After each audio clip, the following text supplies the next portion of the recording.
നമ്മുടെ ചാനൽ അപ്പോൾ നിങ്ങൾ തമ്മിലും അതിലൊക്കെ കണ്ട പോലെ തന്നെ നമുക്ക് എങ്ങനെ നമ്മുടെ ക്രെഡിറ്റ് സ്കോറിനെ ഇമ്പ്രൂവ് ചെയ്യാം, ഷോർട്ട് ടേമിൽ എങ്ങനെ നമുക്ക് ഇമ്പ്രൂവ് ചെയ്യാം, ലോങ് ടേമിൽ നമുക്ക് എങ്ങനെ ഇമ്പ്രൂവ് ചെയ്യാം, അതുപോലെ തന്നെ ഒരു ക്രെഡിറ്റ് സ്കോറിനെ നമുക്ക് എങ്ങനെ എന്താ പറയുക കുറച്ച് ടിപ്സ് ആൻഡ് ട്രിക്സ് ഒക്കെ ഉപയോഗിച്ചിട്ട് നമുക്ക് എങ്ങനെ ഹാക്ക് ചെയ്യാന്ന് പറയാൻ പറ്റില്ല, എങ്ങനെ നമുക്ക് അതിന്റെ കുറച്ച് എന്താ പറയുക ടിപ്സ് ആൻഡ് ട്രിക്സ് തന്നെ വേണമെങ്കിൽ കറക്റ്റായിട്ട് പറയാം. എന്ന് വെച്ചാൽ ഈ ക്രെഡിറ്റ് സ്കോർ എന്ന് പറഞ്ഞാൽ നമ്മുടെ ഇന്ത്യയിൽ ആക്ച്വലി 4 ക്രെഡിറ്റ് ബ്യൂറോസുകളുണ്ട്. ഇവരാണ് ആക്ച്വലി നമ്മുടെ ക്രെഡിറ്റ് സ്കോറും സംഭവങ്ങളൊക്കെ ഉണ്ടാക്കുന്നത്. അതിൽ മെയിൻ ആയിട്ടുള്ള രണ്ടെണ്ണമാണ് നമ്മുടെ സിബിലും അതുപോലെ തന്നെ എക്സ്പീരിയനും. എന്ന് വെച്ചാൽ മിക്ക ബാങ്കുകളും അതുപോലെ തന്നെ NBFCകളും നോക്കുന്നത് ഈ രണ്ടെണ്ണമാണ്. അപ്പോൾ മെയിനായിട്ട് നമുക്ക് ഇവരെ തന്നെ ഫോക്കസ് ചെയ്യാം. ഇപ്പോൾ ഇവർക്ക് 2 പേർക്കും ആക്ച്വലി ഒരു അൽഗോരിതം ബേസ് ആണ് ഇതെല്ലാം വർക്ക് ചെയ്യുന്നത്. എല്ലാം സോഫ്റ്റ്വെയർ ബേസ് അൽഗോരിതമാണ്. നമ്മുടെ ഡീറ്റെയിൽസ് ബാങ്കിന് ത്രൂ വരുമ്പോൾ അത് നമ്മുടെ എല്ലാം ഇപ്പോൾ സോഫ്റ്റ്വെയർ ആണല്ലോ. അപ്പോൾ സോഫ്റ്റ്വെയർ ആണ് ഇതെല്ലാം കൺട്രോൾ ചെയ്യുന്നത്. അത് അൽഗോരിതം ഉണ്ട് അവർക്ക്. അത് ആക്ച്വലി ആർക്കും അറിയില്ല അത് എങ്ങനെയാണ് അൽഗോരിതം വർക്ക് ചെയ്യുന്ന സംഭവമാണ്.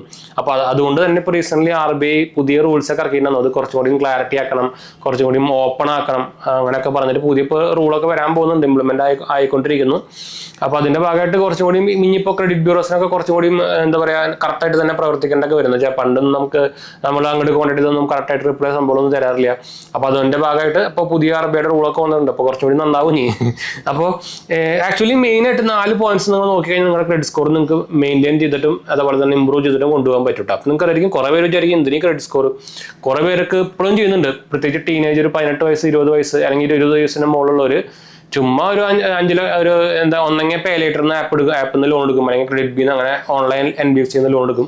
എന്നിട്ട് നമ്മുടെ വീഡിയോസ് തന്നെ കണ്ടിട്ടുണ്ട്. എന്തിനാ തിരിച്ചടക്കുന്നത് വേണ്ട, അവന്മാർ എന്ത് ചെയ്യാനാ, നമുക്ക് അടയ്ക്കുന്നത് വേണ്ട, എന്നിട്ട് അങ്ങനെ കുറേ കണ്ടിട്ട് കുറേ പേര് കണ്ടു. എന്താ വെച്ചാൽ ഇത് നമുക്ക് ഈ ലോൺ എന്ന് പറഞ്ഞ സാധനം ഇത് ആക്ച്വലി ഈ ക്രെഡിറ്റ് ബ്യൂറോസ് എന്ന് പറയുന്നത് നമ്മുടെ ക്രെഡിറ്റ് ഹിസ്റ്ററിനെ നോക്കാനുള്ള ഒരു സംഭവമാണ്. എന്ന് വെച്ചാൽ ഇപ്പം നമ്മുടെ ബാങ്കുകളും NBFCകളും അതുപോലെ തന്നെ എന്ത് ഫൈനാൻഷ്യൽ സാധനങ്ങളായിരിക്കും, നിങ്ങളിപ്പോൾ ലോൺ വേണം, ഹോം ലോൺ വേണം, എഡ്യൂക്കേഷൻ ലോൺ വേണം, അബ്രോഡ് പോകാൻ നോക്കുന്നുണ്ട്, അങ്ങനെ എന്ത് സംഭവങ്ങൾ വന്നാലും ഇവർ നമ്മുടെ ക്രെഡിറ്റ് സ്കോർ അല്ലെങ്കിൽ ക്രെഡിറ്റ് ഹിസ്റ്ററി നോക്കും. അതിൽ നിങ്ങൾ എന്തെങ്കിലും ഒരു നെഗറ്റീവ് സാധനം കണ്ടാൽ പിന്നെ നിങ്ങളെ ടക്കാന്നൊരു തട്ടാട്ടും, പിന്നെ നിങ്ങൾക്ക് ആ വഴിക്കേ പോകാൻ പറ്റില്ല. അപ്പോൾ ഇത് കുറേ പേർക്ക് ഇതിനെക്കുറിച്ച് അറിയില്ല. അതുകൊണ്ടാണ് നേരത്തെ ഞാൻ പറഞ്ഞ പോലത്തെ കമൻറ്റുകളൊക്കെ കുറേ പേര് ചെയ്തേക്കുന്നത്. അപ്പോൾ നിങ്ങളുടെ ഭാവിനെ വരെ ചിലപ്പോൾ എന്താ പറയുക കുഴഞ്ഞാട്ടാക്കാവുന്ന ഒരു സംഭവമായിരുന്നു ഈ ക്രെഡിറ്റ് സ്കോർ എന്ന് പറയുന്നത്. നമ്മുടെ സ്കൂളിൽ മാർക്ക് കിട്ടുന്ന പോലെ സംഭവമൊന്നുമല്ല, അത് വലിയ ആവശ്യമൊന്നുമില്ല. പ്രത്യേകിച്ച് നമ്മുടെ പ്രൊഫഷണൽ ലൈഫിലും ഫ്യൂച്ചർ ലൈഫിലൊന്നും ഒരു മാർക്ക് ഒരു ആവശ്യമില്ല, 10 വയസ്സേക്ക് ആവശ്യമില്ല.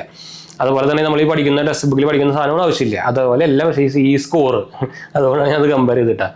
അപ്പോൾ ഇത് നിങ്ങൾക്ക് എപ്പോൾ വേണമെങ്കിൽ, പ്രത്യേകിച്ച് നിങ്ങളുടെ മെച്യൂരിറ്റി ഏജിൽ, അതായത് ഒരു 25 വയസ്സ് ടീനേജൊക്കെ കഴിഞ്ഞ് വരുമ്പോഴുള്ള ഏജ് ഉണ്ടല്ലോ, അതിലാണ് ഈ സാധനം മെയിനായിട്ട് ആവശ്യം വരിക. അപ്പം തിണ്ടി കുത്തുപോലെ എടുക്കേണ്ടി വരും, അല്ലെങ്കിൽ ടെൻഷൻ അടിച്ച് ചാവേണ്ടി വരും. ഈ സംഭവം ആവശ്യം നിങ്ങൾക്ക് ഇപ്പോൾ പുതിയൊരു വാഴ സിനിമ നിങ്ങൾ കണ്ടിരിക്കും, അതിൽ തന്നെ ക്രെഡിറ്റ് സ്കോറിന് ആവശ്യകത അതിൽ കറക്റ്റായിട്ട് പറഞ്ഞു പോകുന്നുണ്ട്. നിങ്ങൾ ആ സിനിമ കണ്ടാൽ തന്നെ നിങ്ങൾക്ക് കുറച്ചൊക്കെ ഐഡിയ കിട്ടും. അതിൽ ലാസ്റ്റ് ഇവർ കുറേ ലോൺ എടുക്കാനും അതുപോലെ അവരുടെ എന്താ പറയുക അവർക്ക് മാർക്കും സംഭവമൊന്നും ഇല്ലാണ്ട് ജോലിയൊന്നും കിട്ടാണ്ട് ഒരു ബിസിനസ് തുടങ്ങാൻ ലോൺ എടുക്കാനൊക്കെ പോകുമ്പോൾ അതിൽ അവർ പറയുന്നുണ്ട് ക്രെഡിറ്റ് സ്കോറിന് ഇമ്പ്രൂവ്മെൻ്റ് ഒക്കെ ചെറുതായിട്ട് മെൻഷൻ ചെയ്യുന്നുണ്ട്. അതൊന്ന് കണ്ടു കാണാത്തവർ. അപ്പോൾ നിങ്ങൾക്ക് ആക്ച്വലി ക്രെഡിറ്റ് സ്കോർ എന്ന് പറയുന്ന സാധനം ഈ 4 പോയിന്റ്സ് നോക്കി കഴിഞ്ഞാൽ തന്നെ നിങ്ങൾക്ക് ഇമ്പ്രൂവ് ചെയ്യാനും മാനേജ് ചെയ്ത് കൊണ്ടുപോകാനും പറ്റും. ആദ്യത്തെ എന്ന് പറയുന്നത് എപ്പോഴും നിങ്ങളുടെ സ്കോർ റെഗുലർലി ചെക്ക് ചെയ്യുക. അതായത് ഡെയിലി ചെക്ക് ചെയ്യുന്നതല്ല പറയുന്നത്. നമുക്ക് ആക്ച്വലി നമ്മുടെ സ്കോർ നമുക്കിപ്പോൾ ആപ്പുകളുണ്ട് ഇഷ്ടം പോലെ. അപ്പോൾ 1 സ്കോർ ആപ്പ് അല്ലെങ്കിൽ ഡയറക്റ്റ് അവരുടെ ഓൺ സിബിലിൻ്റെ സൈറ്റുകളുണ്ട്. അതിൽ നിങ്ങൾക്ക് വേണമെങ്കിൽ ചെക്ക് ചെയ്യാം. നിങ്ങൾക്ക് മാസത്തിൽ ഒരിക്കലോ ആഴ്ചയിൽ ഒരിക്കലൊക്കെ വേണമെങ്കിൽ ചെക്ക് ചെയ്യാം. ഒരിക്കലൊക്കെ അത് നിങ്ങളുടെ സ്കോറിനെ ഡൗണോ സംഭവമോ ചെയ്യില്ല. എന്ന് വെച്ചാൽ 2 ടൈപ്പ് ഓഫ് ചെക്കിംഗ് ഉണ്ട്. സോഫ്റ്റ് ചെക്കിംഗ് ഉണ്ട്, ഹാർഡ് ചെക്കിംഗ് ഉണ്ട്. ഹാർഡ് എന്ന് പറയുന്നത് നമ്മുടെ ഏതെങ്കിലും ഒരു ഫൈനാൻഷ്യൽ ഇൻസ്റ്റിറ്റ്യൂഷനോ ബാങ്കുകളോ നമുക്ക് ലോൺ തരാൻ വേണ്ടിയിട്ട് ചെക്ക് ചെയ്യുന്നതിനാണ് ഹാർഡ് ചെക്കിംഗ് എന്ന് പറയാം, ഹാർഡ് എൻക്വയറി എന്നൊക്കെ പറയാം. അപ്പോൾ നമ്മുടെ സിവിൽ സ്കോർ ചെറുതായിട്ടൊന്ന് മാറും. പക്ഷെ നമ്മൾ ചെയ്യുമ്പോൾ, അതായത് സോഫ്റ്റ് എൻക്വയറി ചെയ്യുമ്പോൾ ഒരു പ്രശ്നമില്ല കേട്ടോ, നിങ്ങൾക്ക് എപ്പോൾ വേണമെങ്കിൽ ചെക്ക് ചെയ്യാം. അത് വെച്ചിട്ട് ഡെയിലി ചെക്ക് ചെയ്യാനല്ല നമ്മൾ പറയുന്നത്. അപ്പോൾ എപ്പോഴും നിങ്ങളുടെ സ്കോറും മോണിറ്റർ ചെയ്തുകൊണ്ടിരിക്കുക കേട്ടോ. രണ്ടാമത്തേന്ന് പറയുന്നതാണ് നമ്മുടെ ക്രെഡിറ്റ് യൂട്ടിലൈസേഷൻ റേഷ്യോ. അതായത് എക്സാമ്പിളായിട്ട് നമുക്ക് ക്രെഡിറ്റ് കാർഡിൻ്റെ കാര്യം എടുക്കാം. നിങ്ങളിൽ 2 ക്രെഡിറ്റ് കാർഡ് ഉണ്ട്, 2 കാർഡിലും 1 ലക്ഷം രൂപ ലിമിറ്റ് ഉണ്ടെന്നിരിക്കുക. അപ്പോൾ നമുക്ക് എത്ര ടോട്ടൽ ലിമിറ്റ് ഉണ്ട്? 2 ലക്ഷം രൂപയുണ്ട്. അതിലെപ്പോഴും 30%, അതായത് 2 ലക്ഷത്തിൻ്റെ 30% മാത്രം നിങ്ങൾ ഉപയോഗിക്കാൻ നോക്കുക. അങ്ങനെ ഉപയോഗിക്കുകയാണെങ്കിൽ നിങ്ങൾക്ക് എല്ലാ മാസവും നിങ്ങളുടെ ക്രെഡിറ്റ് സ്കോർ കറക്റ്റായിട്ട് ഇമ്പ്രൂവ് ചെയ്ത് വരാൻ പറ്റൂട്ടാ.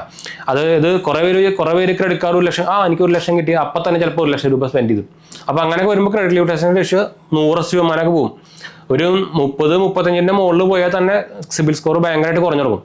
അപ്പോൾ 100% എടുത്തിട്ടുണ്ടെങ്കിലോ പിന്നെ നിങ്ങൾക്ക് ഭാവിയിൽ വേറെ ക്രെഡിറ്റ് കാർഡ് എടുക്കാനോ അല്ലെങ്കിൽ ലോൺ എടുക്കാനോ ഒന്നും പറ്റില്ല. അതുകൊണ്ട് നമ്മൾ പറയാൻ കേട്ടോ. മൂന്നാമത്തെ പോയിന്റ് എന്ന് പറയുന്നത് നല്ല ഒരു ക്രെഡിറ്റ് മിക്സ്ചർ, കറക്റ്റ് ആയിട്ടുള്ള ക്രെഡിറ്റ് മിക്സ്ചർ എടുക്കുക എന്ന് വെച്ചാൽ ശരിക്കും ഇപ്പോൾ കുറേ പേരിൽ ചിലപ്പോൾ സെക്യൂർഡ് ലോൺ മാത്രമേ ഉണ്ടാവുള്ളൂ ക്രെഡിറ്റ് ഹിസ്റ്ററിയിൽ, ചിലവരിൽ അൺസെക്യൂർഡ് ലോൺ മാത്രമേ ഉണ്ടാവുള്ളൂ. അങ്ങനെ വരുന്നത് എപ്പോഴും പൊട്ടയാണ്. അപ്പോൾ എക്സാമ്പിളായിട്ട് ചിലപ്പോൾ നിങ്ങളുടെ ക്രെഡിറ്റ് സ്കോറിൽ ക്രെഡിറ്റ് കാർഡ് മാത്രമേ ഉണ്ടാവുള്ളൂ. ക്രെഡിറ്റ് കാർഡ് എന്ന് പറയുന്നത് 99% അതൊരു അൺസെക്യൂർഡ് കാർഡാണ്. അതായത് സെക്യൂർഡ് കാർഡും ഉണ്ട്, പക്ഷേ മിക്ക ആൾക്കാരും അൺസെക്യൂർഡ് കാർഡാണ് എടുക്കുക. അപ്പോൾ നമുക്ക് അവിടെ ഒരു മിക്സ്ചർ ഇല്ല, ആകെ ഒരു അൺസെക്യൂർഡ് ലോൺ മാത്രമേ ഉള്ളൂ. എപ്പോഴും നിങ്ങളുടെ ക്രെഡിറ്റ് ഹിസ്റ്ററിയിൽ സെക്യൂർഡ് ലോണിൻ്റെയും അൺസെക്യൂർഡ് ലോണിൻ്റെയും മിക്സ്ചർ ഉണ്ടെങ്കിൽ നമ്മുടെ ക്രെഡിറ്റ് സ്കോറിനെ അത് ഭയങ്കരമായിട്ട് പോസിറ്റീവായിട്ട് ബാധിക്കുന്നതാണ്. ആക്ച്വലി ആ അൽഗോരിതം ബേസ്ഡ് പറയുന്നത് കേട്ടോ. അപ്പോൾ എപ്പോഴും ഇത് ഇതാക്കാൻ നോക്കുക, അല്ലെങ്കിൽ ഒരു സെക്യൂർഡ് ലോൺ, ഒരു അൺസെക്യൂർഡ് ലോൺ അങ്ങനെ മിക്സ്ചർ ചെയ്തെടുക്കാൻ നോക്കുക. കുറച്ച് ക്രെഡിറ്റ് കാർഡുകൾ അങ്ങനെ മിക്സ്ചർ ചെയ്തെടുക്കാൻ നോക്കുക കേട്ടോ. ഇപ്പോൾ പിന്നെ വരുന്നതാണ് ടൈംലി പേയ്മെൻറ്റ്. അത് എല്ലാവർക്കും അറിയുന്നതായിരിക്കും.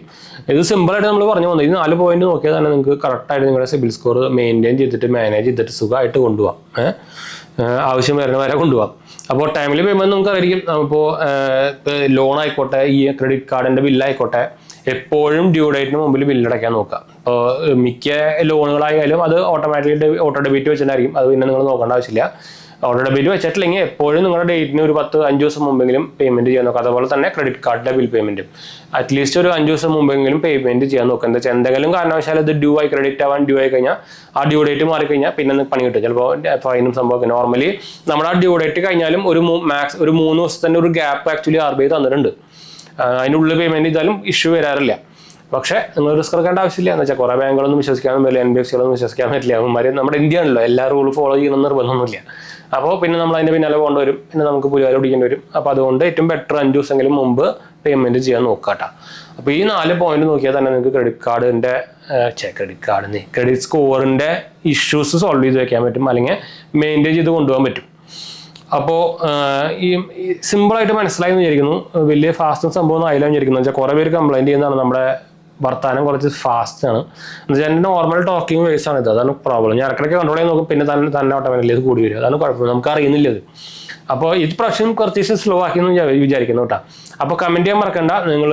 നിങ്ങളുടെ സിബിൽ സ്കോർ എത്രയാണെന്ന് കമൻറ്റ് ചെയ്യാൻ മറക്കണ്ട കേട്ടോ. അതുപോലെ തന്നെ എന്തെങ്കിലും സംശയങ്ങളിലേക്ക് എന്നെ കമൻറ്റ് ചെയ്താൽ മതി. നമ്മളെല്ലാ കമൻറ്റ് ബ്ലോഗാണ്. നമ്മുടെ 2 ചാനൽസ് കാണാതെ പോയി കണ്ടുപോകുക, സബ്സ്ക്രൈബ് ചെയ്യുക, സപ്പോർട്ട് ചെയ്യുക, ഫ്രണ്ട്സിലേക്ക് നമ്മൾക്ക് ഒന്ന് ഷെയർ ചെയ്യുക. നമ്മുടെ 3ാമത്തെ ചാനൽ GHS വേൾഡ് കാണാതെ പോയി കണ്ടുപോകുക, സബ്സ്ക്രൈബ് ചെയ്യുക, സപ്പോർട്ട് ചെയ്യുക കേട്ടോ. നമ്മളതിൽ ടെക്നിക്കൽ ന്യൂസും ഫൈനാൻഷ്യൽ ന്യൂസുകളും ഗാഡ്ജറ്റ് കമ്പാരിസൺ സംഭവിക്കുക ചെയ്യുന്നത് നിങ്ങൾക്ക് ഹെൽപ്ഫുൾ ആയിരിക്കും. ഫ്രണ്ട്സിലേക്ക് നമ്മൾക്ക് ഒന്ന് ഷെയർ ചെയ്യാനും മറക്കണ്ട. ഇൻസ്റ്റാഗ്രാം പേജിൽ നമ്മൾ അവൈലബിൾ ആണ്. നിങ്ങൾക്ക് അതിൽ വേണമെങ്കിൽ കോൺടാക്ട് ചെയ്യാം. പേജ് ഫോളോ അടിച്ചാൽ മതി. ലിങ്ക് കാലൊക്കെ ഞാൻ ഡിസ്ക്രിപ്ഷൻ കൊടുത്തിട്ടുണ്ട് കേട്ടോ. അടുത്ത കാണാം.